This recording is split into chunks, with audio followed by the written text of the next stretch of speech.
النهارده يا شباب هنتعلم مع بعض ازاي نقدر نعمل حظر لأي شخص على الفيسبوك. يعني نقدر نحظر شخص على الفيسبوك بيضايقني بيعمل لي ازعاج بطريقة سهلة وبسيطة. يعني هخليك تحذره، لا انت تشوفه ولا هو يشوفك بعد كده ولا يقدر يرسل لك ولا انت كمان تقدر ترسل له. يعني شرحنا النهارده ازاي تقدر تعمل حظر لأي شخص على الفيسبوك، وكمان تقدر تعمل الغاء الحظر لأي شخص انت عملت له حظر قبل كده وحابب تلغي الحظر عشان تبدأ تتواصل معاه للمرة التانية. تمام، سواء تقدر تعمل حظر او تقدر تلغي حظر. في الفيديو ده هنتعلمهم ان شاء الله، ولكن كمل الفيديو معايا للنهاية وان شاء الله هتطلع مستفاد. وبإذن الله لو لسه ما اشتركتش في القناة ادخل اشترك في القناة وفعل زر الجرس على الكل. طبعا احنا اول حاجة هنبدأ بحظر الشخص اللي احنا عامل لنا ازعاج او عامل لنا مشاكل مثلا.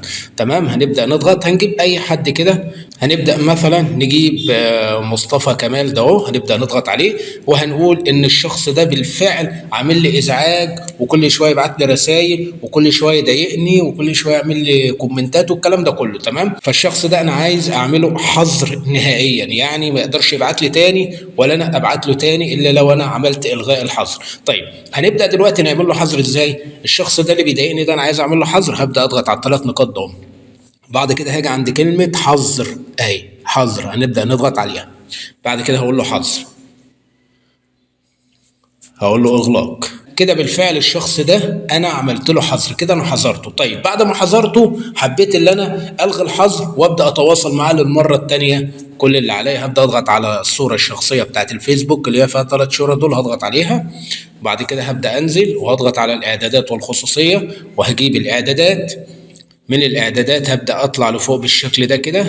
تمام، هلاقي حاجه اسمها حظر، هبدا اضغط على الحظر.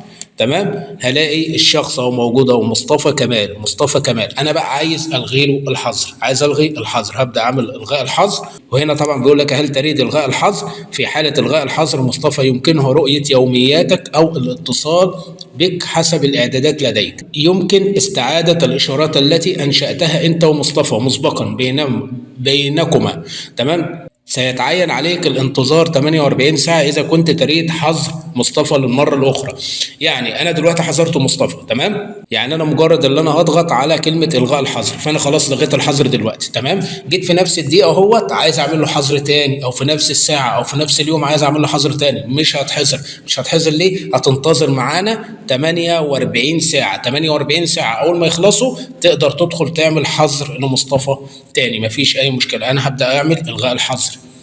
زي ما انتوا شايفين كده يا شباب، مصطفى اتلغى من قائمة الحظر او اختفى من قائمة الحظر. كده انا لغيت الحظر عليه وهقدر اتواصل معاه عادي، مفيش اي مشكلة. اتمنى اكون وصلت لك المعلومة بشكل سليم. لو عجبك الفيديو لا تنسى الاشتراك في القناة وتفعل زر الجرس على الكل، واشوفك في فيديو جديد. سلام عليكم.